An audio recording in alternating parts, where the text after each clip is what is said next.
ভাই হারানোর বেদনা বুকে ধারণ করে পর্তুগালের লিসবনের প্রবাসীরা স্মরণ করেন ভাষা শহীদদের। ভোর থেকে তারা জড়ো হতে থাকেন শহরের স্থায়ী শহীদ মিনারে। বিভিন্ন সামাজিক, সাংস্কৃতিক ও রাজনৈতিক সংগঠনের ব্যানারে শহীদ বেদিতে ফুল দিয়ে জানান হৃদয় নিংড়ানো শ্রদ্ধা।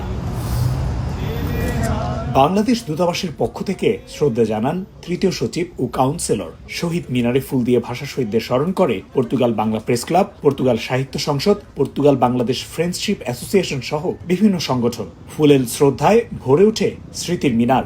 দিনটিকে স্মরণ করে আসেন বিদেশিরাও। দিবসটি ঘিরে তুলে ধরেন তাদের অনুভূতি।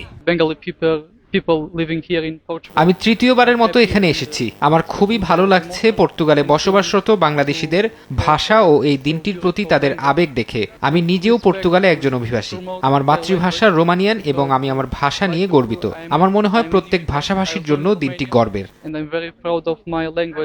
পর্তুগালে দুটো স্থায়ী শহীদ মিনার থাকায় বিনম্র শ্রদ্ধা অর্পণ করে থাকি। এটা অনেক বড় পাওয়া। শহীদ মিনারে ফুল দিয়ে শ্রদ্ধা জানান পর্তুগাল বিএনপির নেতাকর্মীরা। ভাষা শহীদদের পাশাপাশি জুলাই আন্দোলনে নিহত শহীদদের রুহের মাগফিরাত কামনা করেন তারা। যে সকল আমাদের ভাই শহীদ হয়েছেন ছাত্র জনতা, তাদের সবার প্রতি রুহের আত্মার মাগফিরাত কামনা করছি। 1952 সালে যারা এই ভাষার জন্য, মায়ের ভাষার জন্য শহীদ হয়েছে, তাদের আত্মার মাগফিরাত কামনা করছি।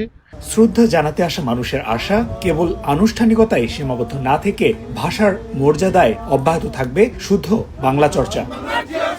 তারিকুল হাসান আশিক, সময় সংবাদ, লিসবন, পর্তুগাল।